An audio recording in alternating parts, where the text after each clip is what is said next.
Welcome to Incredible Idaho. I'm Wayne Walker. In our first story tonight, we'll meet two outdoor riders from eastern Idaho who turn their passion for fly fishing into a job. The result is this book, A Fly Fisher's Guide to Idaho. But perhaps the best part of this fishing guide is the writing style. It's obvious that the authors, Ken Retallic and Rocky Barker, have an immense appreciation of the sport of fly fishing and a passion for Idaho. There's some humongous rainbows in there. It's kind of a blanket midge hatch, Ken. Does that mean we're early for the blue-wing olives? No, they're coming off, but today it's a little too cool for them today. There's a biting wind blowing from the northwest, and the water temperature is hovering around frigid. Ice creeps up the fishing line, crystallizing along the guides. The sky is a thick blanket of dull gray clouds, and there's not a hint of sun. But despite all this, author and angler Rocky Barker couldn't be happier. This time of the year, I mean, here we are, we talk about how crowded this river is and how much pressure. There's not another person on the river. How are your toes holding up, Rocky? Mine are frozen. Over the last year, Rocky and co-author Ken Retallic have traveled the highways and byways of Idaho, seeking out the places where fly fishermen find nirvana. It's been a journey of discovery and delight, and according to the authors, no western state can compare to Idaho for the sheer breadth of opportunity. You start off over here in eastern Idaho. You've got the rainbow fishery of the Henry's Fork, one of the best in the world. You've got the cutthroat fishery of the South Fork, really a gem that's come on in the last couple of years. As good a one-day trip as I think you can take in fly fishing. Then you move over to Silver Creek, long known as one of the top streams of the sport. Then you get over, you've got the South Fork of the Boise, another great fishery for rainbows. Up north, you've got steelhead fishing on the salmon, on the Clearwater. You've got the West Slope cutthroat. I mean, there's just something for every kind of fisherman. Each river has its own story to tell, and these two journalists have listened. They've captured the legend and beauty, the peace and thrills of fly fishing Idaho waters, and along the way, the authors have acquired a special understanding of the fish that populate them. Yeah, each fish, he sort of has worked out his place in life. Biologically, it's called a niche, but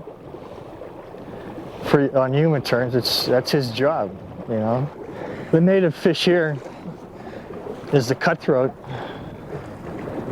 It's a beautiful fish. They have a reputation for being very gullible and easy to catch, but the fact of the matter is that they don't have a lot of time to feed, so they're really aggressive feeders. They're not dumb fish. The difference between the cutthroat and the rainbow is that they have different feeding patterns or styles. Ken has been relentlessly fishing the waters of eastern Idaho and the Yellowstone area for 13 years. In fact, it seems only natural that a journalist take an all-consuming pastime and create a sort of journal for others to read. Why write a fly fishing book? Well, I guess it's just to justify all the times I've gone off and done this. Fly fishing brought Ken out here in a way that it didn't for me. I mean, I kind of rediscovered fly fishing when I came west, but for Ken, it was a major reason why he came here. He sought out a job and a life near these great waters. In the foreword to their book, Ken describes his introduction to Idaho. He writes, "As sunset dissolved into the twilight of a serene July evening, I watched enraptured as a long line of flycasters floated their lines down the sweeping curves of the river at Last Chance."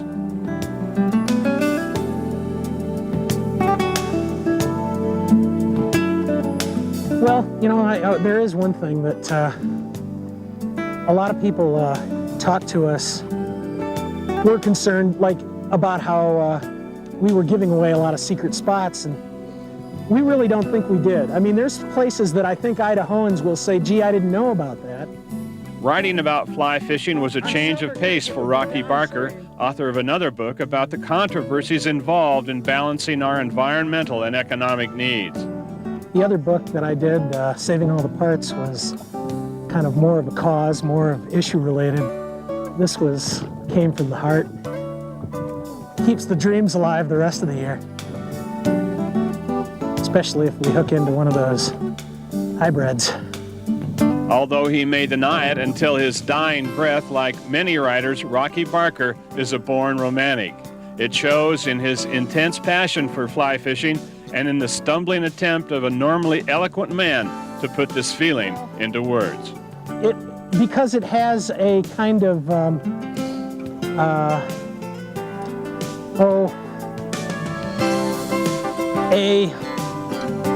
art to it, a craft. Well, I think a big part of it is there's an almost Zen-like feeling about casting and mending, and even right down to tying the flies in the winter. It's an all-encompassing sport that doesn't force you to. It's relaxing, yet you must get involved in it. You must kind of